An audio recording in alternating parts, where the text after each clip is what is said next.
Hello all, నేను మీ Aruna. Welcome back to my channel. ఈరోజు హెల్దీ పూల్ మకానా స్వీట్గా ఎలా చేయాలో చూద్దామా? అవునండి, మీరు విన్నది రైటే. స్వీట్ చేయొచ్చండి పూల్ మకానాతో. అది ఎలాగో చూద్దామా? మరి చూసారు కదా ఎంత చక్కగా మంచి పూల్ మకానా అండి. ప్రోటీన్స్ చక్కగా ఉంటాయి ఇందులో.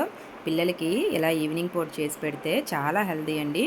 ఫస్ట్ కళాయి పెట్టుకొని అందులో 2 స్పూన్స్ గీ వేయాలండి. దాంట్లో ఒక బౌలు పూల్ మకానా మొత్తం రోస్ట్ చేసుకోవాలండి. కలర్ చేంజ్ అయినంత వరకు రోస్ట్ చేసుకోవాలి. దానికి తగ్గట్టు ఒక కప్పు బెల్లం తీసుకోవాలి. షుగర్ వద్దండి, ఓన్లీ బెల్లమే. చూసారా కలర్ చేంజ్ అయింది. అవి తీసి పక్కన పెట్టుకోండి. ఈలోపు అందులో కప్పు బెల్లం వేసేసి కొంచెం మెల్ట్ అవ్వాలండి, పాకంలాగా.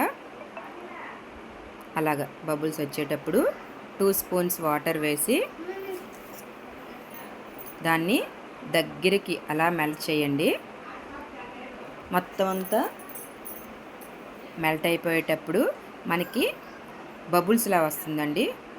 ఇలా వచ్చినప్పుడు ఆ పూల్ మకానా మనం రోస్ట్ చేసుకొని పక్కన పెట్టుకున్నాం కదా, అది కంప్లీట్గా అందులో వేసేసి మొత్తం మకానాకి ఈ స్వీటు అంటే ఈ బెల్లం అంతా పట్టేటట్టు కలుపుకోండి. అంతేనండి, చాలా టేస్టీ పూల్ మకానా పిల్లలు స్కూల్ నుండి రాబోతుకి ఇలా ఇస్తే చాలా హెల్దీ అండి. ఈ వీడియో నచ్చితే లైక్ చేసి షేర్ చేయండి. బాయ్ అండి.